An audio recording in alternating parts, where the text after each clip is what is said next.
مساء الخير عليكم وأهلا بيكم في حلقة جديدة من بودكاست التمانيناتي. معاكم محمد شاهين، ويلا بينا نبدأ حلقة النهاردة.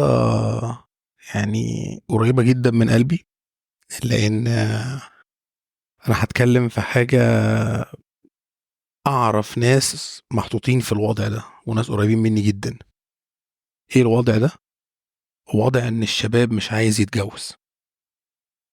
في إيه في مصر مخلي الشاب لما حد يقول يلا عشان نفرح بيك يقولوا لا أنا كويس، يلا عشان تتجوز لأ، طب عايزين مش لأ، طب في مشكلة لأ، طب في حد في حياتك أنت وصلنا لمرحلة بقى إن هو إيه، أنا عندي العروسة وجايبها لك وأنت بتقولي لأ، فأنا بسألك إذا كان في حد في حياتك ولا لأ عشان ترفض العروسة اللي أنا جايبها لك. فاهم حاجة؟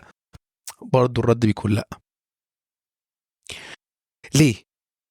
ليه الشباب محجم عن الزواج؟ ليه الشباب رافض فكرة الزواج؟ وعلى فكرة وأنا بقول الشباب مش قصدي بيها الشباب كلهم، أنا قصدي الشباب اللي هم الذكور، الشباب مش الشابات. طبعا الشابات رفضهم لفكرة الجواز له أسباب تانية وممكن بنتكلم عليها في حلقة تانية خالص، لكن أنا النهاردة عايز أتكلم على الشباب.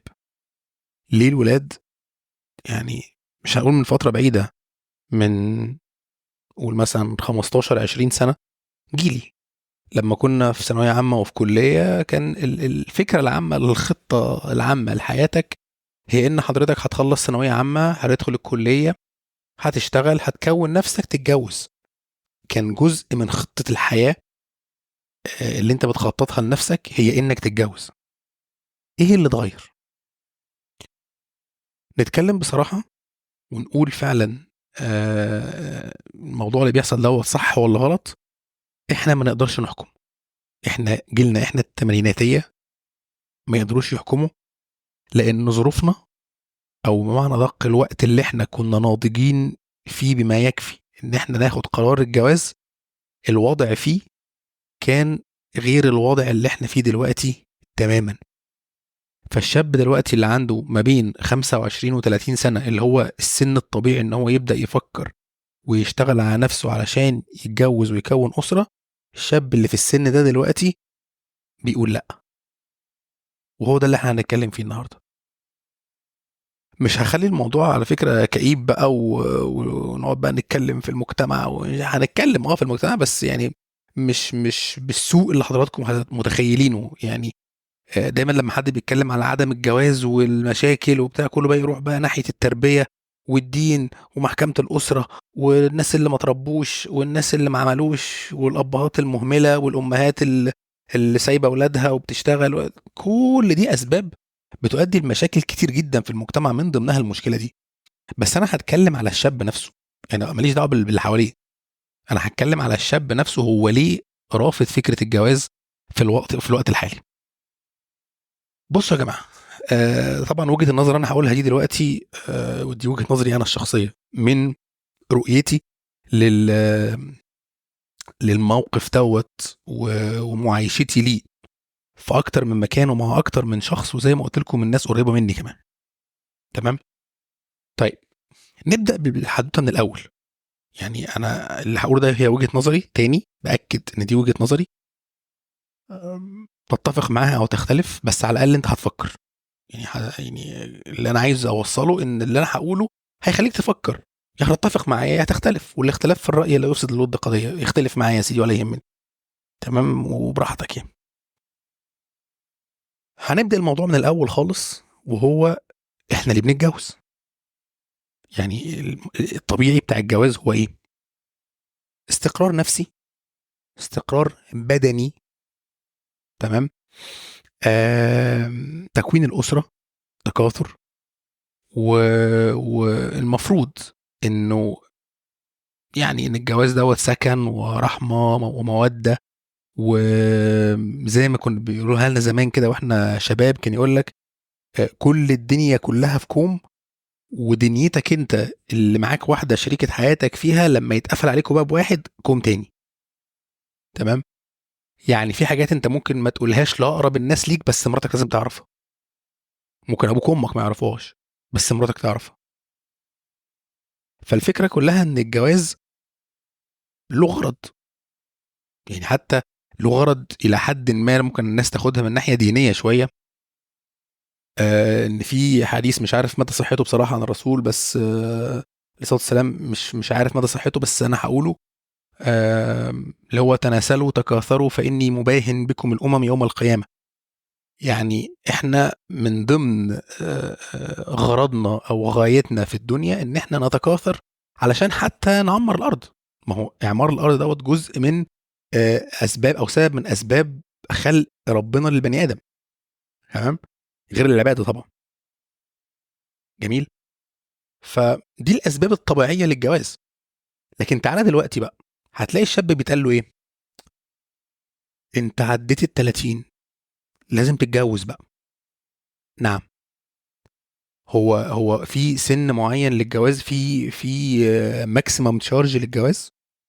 هو لو حضرتك مع يعني وصلت لل 30 وما اتجوزتش هتكسباير، هتموت. يعني هل مثلا لو اتجوزت بعد ال 30 هتتجوز وانت حمضان ريحتك طالعه مزز؟ مش فاهم. سبب غير مقنع اطلاقا لانك تتجوز ان انت وصلت لسن معين. ودي بقى في الحته دي الولد والبنت. يعني دي الولد وبنت بس. تاني هنرجع نقول ان احنا بنتكلم على الولاد بس النهارده يعني. فده سبب من الاسباب اللي بتتقال. سبب تاني، حبيبي، انا وابوك مش قاعدين لك طول حياتك. احنا عايزين نطمن عليك ان انت متجوز يعني. ايوه حاجه، تطمنوا عليا في ايه يعني؟ يعني ايه وجه الاطمئنان ان انا ما انا ممكن اللي هتتجوزي تبقى بنت 60 كلب، لا مؤاخذه يعني، وتطلع ايماني وتقرفني في عيشتي. انت كده اطمنتي؟ او انت اطمنت يا حاج؟ ما ممكن انا اللي اطلع ابن كلب يعني ممكن في الاخر انا، يعني انتوا هتبلوا بيا واحده ثانيه عشان انتوا تطمنوا. مش سبب. كمان مره واحد مسافر ومغترب يقول لك لا بص انت مغترب وقاعد لوحدك وبتاع، عف نفسك وخلي حد واتجوز وخلي حد معاك ياخد باله منك. عف نفسك دي انا متفق معاك فيها، يعني كسبب انك تعف نفسك ده سبب. خصوصا لو انت مغترب في دوله اجنبيه مثلا في مغريات وبتاع، فغلقا لباب او ابواب من ابواب الشيطان اتجوز. عفه للنفس، انا معاك في دي. لكن حد ياخد باله منك انت، وانا هتجوز خدامه؟ طب ما انا احسن لي بقى في الموقف ده، ارحم لي ان انا اجيب خدامه، حاجه كده فلبيني، حاجه بنغالي، حاجه هندي بتاع. هو انا عايزه تعمل لي ايه؟ اللي في البيت المال اللي هتاخد بالها مني دي هتاكلني وتشربني وتغسل مواعين وتغسل هدوم وتنظف البيت وشكرا. خدامه تجيلي من 8 الصبح ل 4 بعد الظهر كانها موظف في دوام عادي جدا، وتخلص حاجتها وتروح. تمام. فانا ايه انت مغترب حد ياخد باله منك؟ هو انا لو ما حدش جاب باله ما حدش جه خد باله مني هموت من الجوع؟ لا. هلبس هدوم مش نظيفه هتصرف.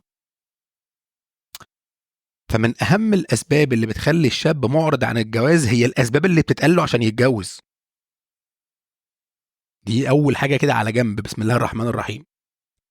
تاني حاجه انه خلاص قرر يتجوز. يعني تعالوا نقول كده ان هو خلاص ربنا نفخ في صورته وكرمه وقال ايه، انا هتجوز.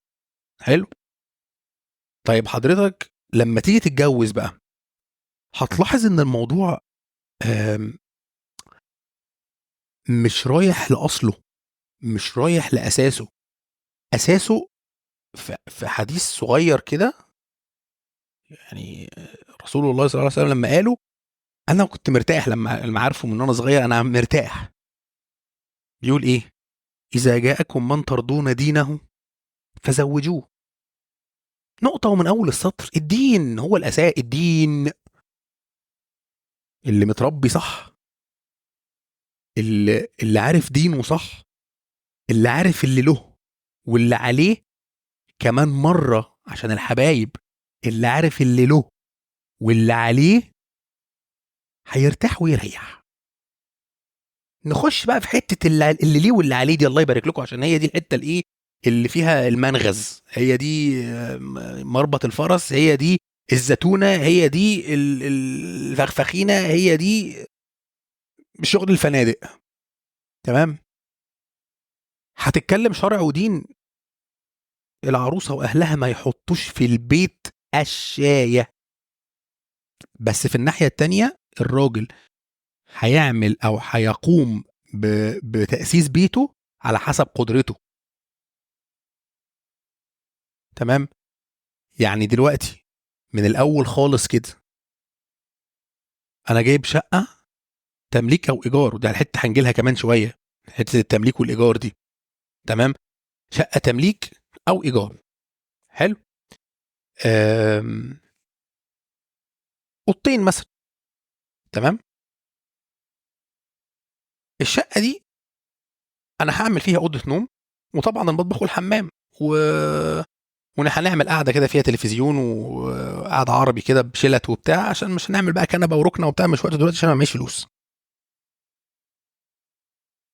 انا ليه وانا بتفاوض، وهنيجي برضه للنقطه دي تيجي كمان شويه، وانا بتفاوض في موضوع الجواز يتقال لي لا لازم تعمل اوضه اطفال؟ اطفال مين يا عم الحاج؟ ده انا لسه داخل اخطب، اطفال ايه؟ وبعدين اوضه للاطفال؟ هو انا لما اتجوز واخلف هجيب اطفال؟ يعني هجيب اوضه فيها سريرين ودولابين، او سرير دورين ودولابين ومكتبين؟ هو الواد هينزل من بطن امه ويذاكر ثانويه عامه؟ يا باشا الاوضه دي تبقى فاضيه، احط فيها كراكيب، احط فيها اي حاجه، ما يمكن ربنا ما يكرمني وما اخلفش، يعني ربنا ممكن ما يكرمنيش في اول جوازي وما اخلفش على طول. اجيب الحاجات دي في الاول ليه؟ افرض بقت موضه قديمه، افرض ان الخشب سوس، افرض ان اي حاجه حصلت، بغض النظر ليه؟ ده حضرتك لو بدات تحوش من ساعه ما المدام ما تقول لك انا حامل لغايه لما الطفل يبقى عنده 3 شهور، 3 شهور ادي سنه، 12 شهر، مش هتعرف تشيل فيهم مبلغ على جنب كده عشان في خلال سنه تجيب سرير صغير كده للطفل؟ انت عايز تقنعني ان في مصر هنا الطفل هيروح يقعد في اوضه لوحده في سريره وهو عنده 3 شهور؟ الام هتفضل واخداها في حضنها لغايه لما يتم سنتين، ده مينيمم، ما كانش اكتر من كده كمان. يعني نيجي لحته الايجار والتمليك. هو انا دلوقتي انا كشاب وداخل اتجوز، ده بقى من ضمن الاسباب التانية بتاعت ليه الشاب مش عايز يتجوز، ما انت اكيد هتقعد في شقه لوحدك. تمام. يعني نتفق كده بس في الصح، انت مش صح انك تقعد في بيت ابوك وامك مهما كان البيت واسع، او في بيت امك بس او ابوك بس لو قاعدين لوحدهم، عشان ما نسيبهمش لوحدهم، مراتك مش هترتاح، فانت هتاخد شقه تانية. انا نتكلم بصراحه بقى، وننسى الكلام بتاع زمان. تمام. اسعار الايجارات عاليه جدا، والايجار هتاخد عقد ايجار بسنه، ولو انت جامد مله هتاخد العقد بسنتين. لو مش حابب تتنطط ادفع يا باشا الزياده السنويه، او الزياده اللي صاحب البيت يحطها بمزاجه. تمام. اما بالنسبه للتمليك فطبعا حدث ولا حرج، فانت لو اخدت ايجار يا هتقعد تزود على نفسك كل سنه او كل سنتين مبلغ وقدره. تمام. يا اما تقعد تتنقل كل سنه او كل سنتين، وده طبعا مؤلم، لان المكان اللي انت هتروحه التاني دوت مش هيبقى ارخص من اللي انت فيه، فانت كده كده بتقول طب انا هفضل قاعد وازود له اللي هو عايزه، ده لو الراجل مش عايز يطلعك كده كده يعني. تمام.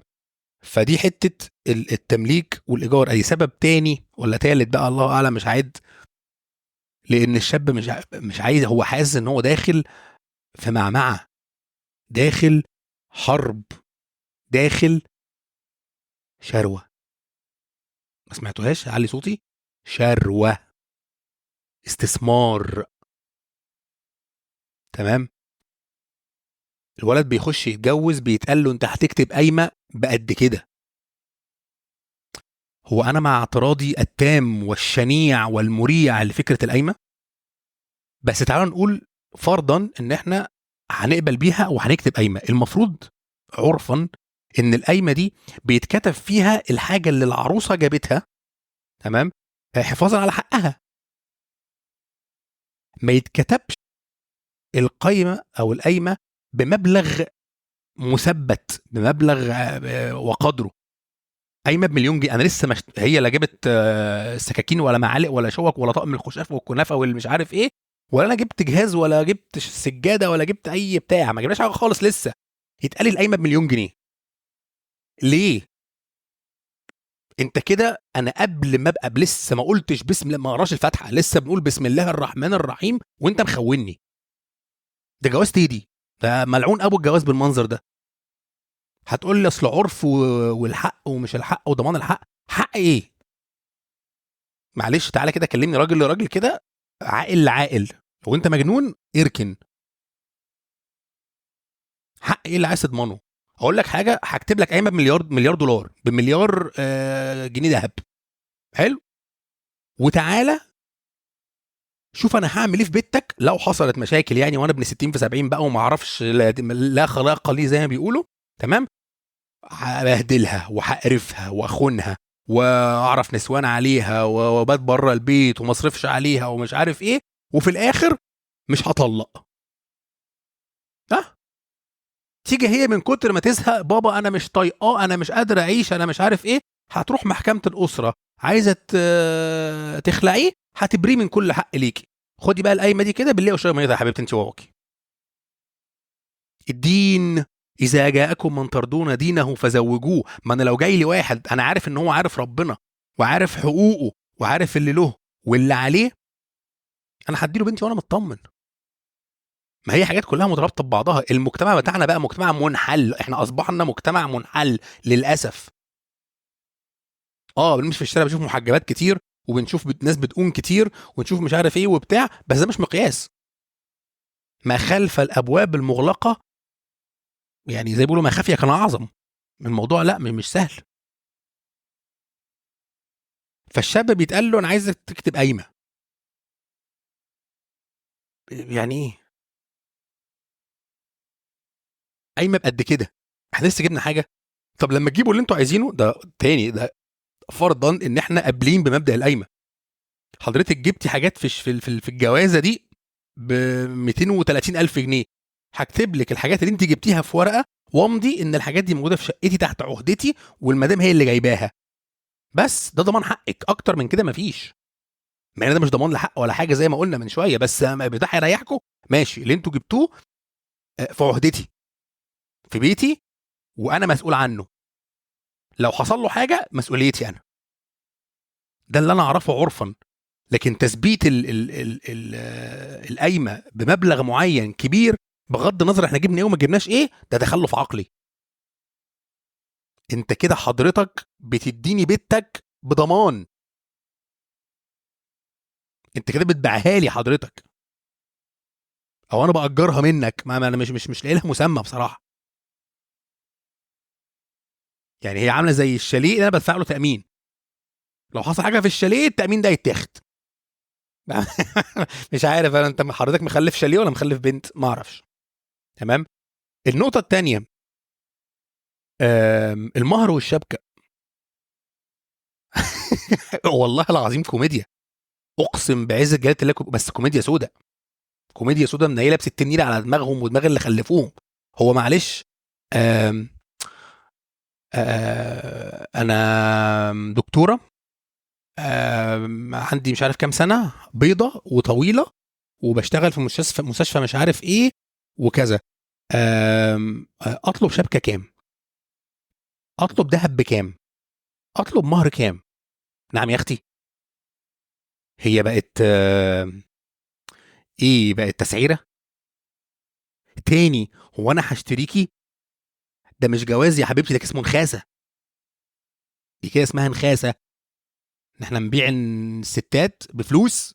دي نخاسه، هنرجع العبوديه تاني. في ايه؟ والله العظيم اقسم بعزه جلاله الله الكلام ده حصل قدامي. راجل بيتكلم مع يعني اللي متقدم لبنته، بيقول له هي كذا وكذا وكذا، اللي هو بقى سنها ومؤهلها ومش عارف ايه وبتاع والكلام ده كله. شوف انت بقى مهرها يبقى كام. نعم يا حاج. نعم. طب تعرف بضاعه؟ والله حصل قدامي.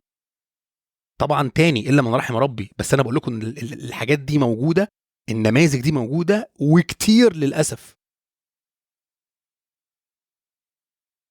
الولد بصراحه، انا كنت قاعد معاهم وببص للولد، انا حاسس ان هو اسقط في يده. الولد قاعد مش عارف يرد، لغايه لما اخد نفس كده ورد ابص، هو رصهم كده، رصهم للراجل، وقام سلم عليه وقال له بالتوفيق يا حاج وسابه ومشى. ومش هقول لكم رده بصراحه، مش هقول رده، يمكن يجي قدام شويه في الكلام. لكن الولد اللي رده بصراحه، انا يعني شويه بعد ما اقول لهم كنت عايز اقوم اسقف له بصراحه، اللي هو ايه، احسنت يا ابني والله، من غير اساءه ادب ولا اي حاجه. هو بس رصهم للراجل كده، يعني قال له تمام.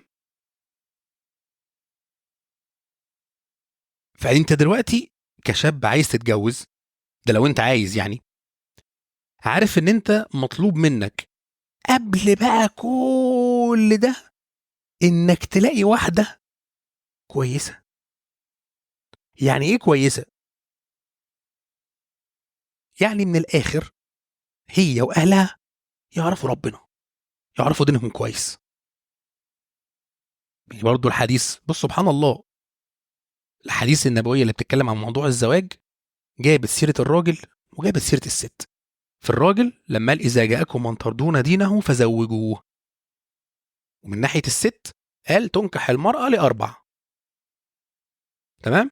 لمالها وحسبها فاظفر بذات الدين تربت يداك. يبقى كده حضرتك عندك دين، حضرتك عندك دين، اتجوزوا واتكلوا على الله، عيشوا يا جماعه، انتوا ملكتوا احسن حاجه في الدنيا، اتكلوا على الله وربنا هيوفقكم. تمام. يعني حتى الثلاث حاجات التانية اللي في المرأة، المال والحسب والجمال، مش حاجات قليلة، حاجات كويسة. بس لما جه اتكلم في الدين قال لك بس مع الاربعه دول بقى، وفي الاربعه دول لو اخدت صاحبه الدين، مش صاحبه المال ولا الحسب ولا ولا الجمال، خد بتاعه الدين، انت كده هترتاح. فاهم؟ هل بقى في كل اللي احنا اتكلمنا فيه دلوقتي حد جاب سيره الدين؟ يعني البت اللي قالت انا عايزه، انا دكتوره لا اطلب مهر كام، هي جابت سيره العريس؟ هي هل قالت مثلا قبل كل حاجه انا متقدم لي راجل كويس محترم، دكتور مهندس صيدلي محاسب ايا كانت مهنته، مثلا فرق سن كويس، غير مدخن مصلي، اطلب مهر كام؟ كانت تبلعها شويه. يعني هي في قبول مبدئي من ناحيه الراجل، هي ما فيش سيره الراجل ده خالص، ما جابتش سيرته خالص اطلاقا. هي كل اللي فكرت فيه الشبكه والمهر بكام، عشان انا دكتوره وعندي مش عارف كام سنه وبيضه وطويله وبتاع. نعم يا اختي. طب واللي انت تتجوزيه دوت ايه؟ افرضي جاب لك كل اللي انت عايزاه وجاب لك المهر اللي انت عايزاه، بس بيحشش، بتاع نسوان، خمورجي، ما بيصليش، ما يعرفش ربنا، بيطفي السجاير في بطاط اخواته الصغيرين، بيسب لامه وابوه. في ايه يا حاجه؟ في ايه يا جماعه؟ استقيموا افيقوا يرحمكم الله. هو في ايه؟ وبعد كده نرجع نلوم على حاجتين. على الشاب اللي لما تيجي تقول له اتجوز يقول لك لا، ودلوقتي في الوقت الحالي انا متفق معاه، انا اسف، بالاوضاع المزريه اللي حوالينا دي، بالاهالي اللي بيعملوه تحت مسمى ضمان حق البنت ومش عارف ايه، انا اسف، شاب اللي يقول لك مش عايز اتجوز ارفع له القبعه اقول له عندك حق دلوقتي. الا من رحم ربي، يعني في حالات نادر ربنا هيوقع الشاب في ناس. صح، على حسب قدرتك يا ابني. امضي لك قايمه يا عمي، جرى ايه يا ابني، انا مديك بنتي، هي ورقه تبقى قصاد بنتي؟ حاج معلش انا مش هعمل فرح، انا هطلع، انا اتفقت مع بنتك هنطلع عمره، ولا هنطلع مثلا دهب اسبوعين، ولا نطلع شرم الشيخ اسبوعين، وقدام شويه اما ربنا يكرمنا بنطلع حاجه كبيره ونعمل حاجه كبيره وبتاع، عشان الدنيا مزنقه معاكم. دي حياتكم يا ابني، وابدأوها زي ما انتوا عايزين، ربنا يوفقكم. حج المهر هيبقى قد كده والشبكه مثلا بقد كده عشان الفلوس بتاعتي وبتاع. يا ابني الشبكه دي هديه منك لمراتك على حسب مقدرتك وربنا يوفقك يا حبيبي. لو الشاب لقى الناس بتقابله وبتكلمه كده هيقول لا للجواز ليه؟ ما هو معلش يعني الراجل دوت له احتياجات، له حاجه يمكن بيقال من الدكاتره وعلماء النفس ومش عارف ايه ان الحاجه دي عند الراجل اكتر من الست، حاجه الاشباع الرغبه. تمام، عشان كده بيبقى عند الراجل بيبقى الموضوع فيه استقرار بدني قبل النفسي، لان الاستقرار النفسي بينتج عن الاستقرار البدني. انا محتاج كده. انت كانك بالظبط رايح لمحل وفي جيبك فلوس وعايز تشتري حاجه، لو لقيت الحاجه ما عجبتكش تلاقي الباقي يقول لك ايه، انت شكلك جاي تضيع وقتي. باشا امال انا داخل المحل بسالك ليه؟ عشان انا عايز الحاجه دي، بس اللي عندك مش مناسبني فهمشي.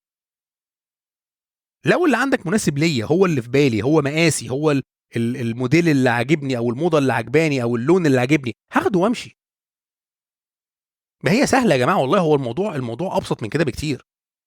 الموضوع فعلا بسيط، ربنا مبسطه علينا، احنا اللي معقدينه، احنا اللي مكبرينه، احنا اللي عاملين فيه هليله من لا شيء.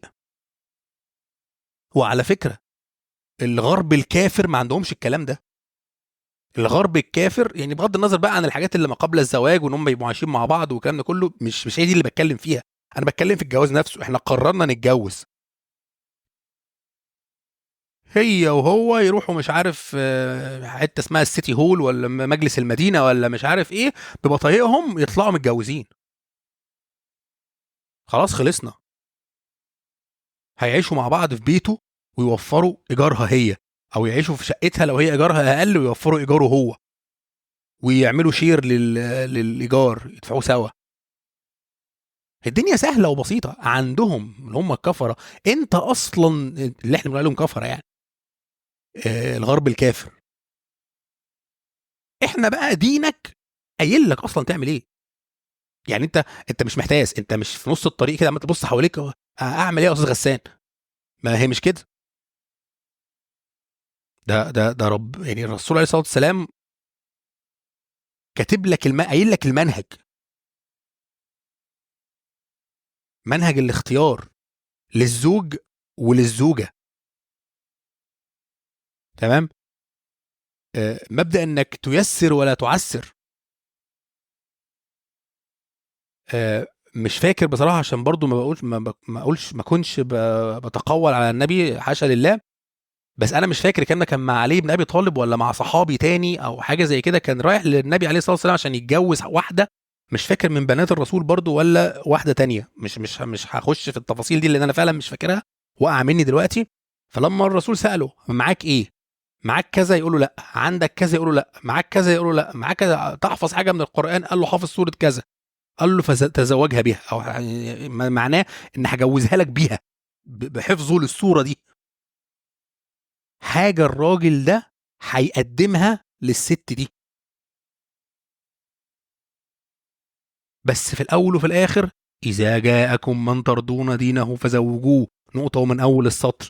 تنكح المراه لاربع: لمالها وحسبها وجمالها ودينها، فاظفر بذات الدين تربت يداك. نقطه ومن اول السطر، خلصنا يا جماعه على كده، المنهج خلص. لا محتاج حفظ ولا في مراجعات نهائيه ولا المستر هينزل شتات. احنا بقى اللي بنعمله ده معرفش. لا ولازم يتجاب لها كذا زي بنت خالتها، ويتعمل كذا زي مش عارف مين، ويتعمل ايه زي ايه، والف فوطه، وطقم الشاي والكنافه والخشاف والبطيخ وطقم المانجا وطقم ايه. وتيجي الناس في الارياف وفي بعض المدن يتداينوا ويكتبوا على نفسهم اظهارات امانه عشان يجيبوا اجهزه مستحيل كلهم يحتاجوها في نفس الوقت. تلفزيونين، اتنين ريسيفر، كيتشن ماشين وخلاط وكبه ايه انت متجوزه؟ انا متجوز الشيف الشربيني. ما احنا عارفين اللي فيها، وهيبقى مكرونه وبانيه وحامدين ربنا وشاكرين فضله. ما ندخلوناش في الحته ده الله يبارك لكم. كيتشن ماشين مين ياما دي مش عارفه تشغلها. والنيش والمش عارف ايه و... وطقم المعالق. لا اصل في طقم معالق بتاعنا وبتاع الضيوف وبتاع الجيران وبتاع خالتي لما تيجي. مش ممكن. انا بقى كشاب بعد كل دوت وعايز تقول لي اتجوز؟ وبتسأل نفسك تاني معدلات الطلاق في البلد كتير ليه؟ ما هو اصل انت عشان تعمل كل الكلام ده كله بنسبة كبيرة جدا، لو ما كنتش انت تاجر مخدرات او تاجر سلاح او رقاصة، ابوك هيساعدك بنسبة كبيرة من فلوس الجواز. ابوك هيساعدك، فانت ما تعبتش في الجواز. انت ما تعبتش في الجواز، ما حوشتش، ما حرمتش نفسك من حاجة علشان تجيب حاجة في البيت، ولا تشطب حاجة، ولا تحط قرش على قرش عشان تعمل حاجة. احنا عملنا كده، بس كان الموضوع ارخص بكتير. دي برضو من الحاجات اللي بتخلي الشاب يقول لك هجيب منين؟ المرتبات ثابته والاسعار في السماء. وهي مرتبات ثابته وقليله، يا ريتها ثابته وكبيره. مرتبات ثابته وقليله والاسعار في السماء وبتزيد كل شويه، فهجيب منين؟ فتلاقي الاب بيساعد، كتر خيره والله، ما هو شقى عمره برضه بيساعد ابنه عشان يتجوز يعفه. يجي الواد بعد الجواز يلاقي هو حاطط في دماغه بقى احلام ورديه بقى، واللي جايب لها كيتشن ماشين، حاطط بخله بقى وهتدلعه وهتعمل وبتاع. يجي يلاقي الوش المقلوب، وانت بتخرجنيش، انت مش مهتم، انت مش عارف ايه. ياما انا كنت في الشغل، اخرجك ازاي وانا في الشغل وجاي من الشغل طالع تربنتين عايز انام وارتاح؟ اصلك ما سالتنيش، اصل خالتك، اصل امك، اصل اختك، اصل. لا بقول لك ايه يا حاجه، اتكلي على الله انت طالق. سهله بالنسبه له الموضوع، ما بقاش ميثاق غليظ زي ما هو يفترض منه انه يكون. هو بقى فتله، استغفر الله العظيم يا رب. يعني الناس بقت بتعامل على انه فتله، حاجه مش موجوده. ايه ده، هو عامل لك مشاكل طلقها؟ ايه ده، هو انت جوزك ما بيدلعكيش؟ اتطلقي. موضه في الاعلام الطلاق، ابغض الحلال، موضه. فالموضوع بقى مؤذي بالنسبه للشباب، مؤذي نفسيا، ضغط كبير جدا، طبعا ضغط مادي مش طبيعي. تمام. وخصوصا الشاب اللي بيغترب، يعني هو ساعتها هيحس ان هو بيمتص، لان هم بيعاملوه ساعتها الا من رحم ربي طبعا، بيتعامل على انه منجم ذهب، بقره قاعدين بنحلبها. هات هات اعمل، موبايلي باظ هات لي واحد. ما هو في الخليج بقى بيحفر، احنا سافرنا وشفنا. مش كده، هي مش كده خالص. فخلاصة القول، عشان انا بصراحه هبدا انفعل ان ما كنتش انفعلت اوريدي، سيبوا الشباب في حالها يا جماعه. انا ما بقولش كده عشان نشجع الشاب انه ما يتجوزش، لا. يا ابن الحلال، لو لقيت البيت، الاسره اللي تعرف ربنا، اللي مطلعه بنت تعرف ربنا، وعارفه اللي ليها واللي عليها، عارفه حق جوزها عليها، عارفه ان الرسول عليه الصلاه والسلام قال لو، ما معناه لو امرت حد انه يسجد لحد تاني لامرت الزوجه ان تسجد لزوجها. لو انت لقيت البيت اللي مطلع لك بنت واصله للمرحله دي من معرفه الدين، اتجوزها وانت مغمض. هتستحملك، هتشيلك، هتحفظك.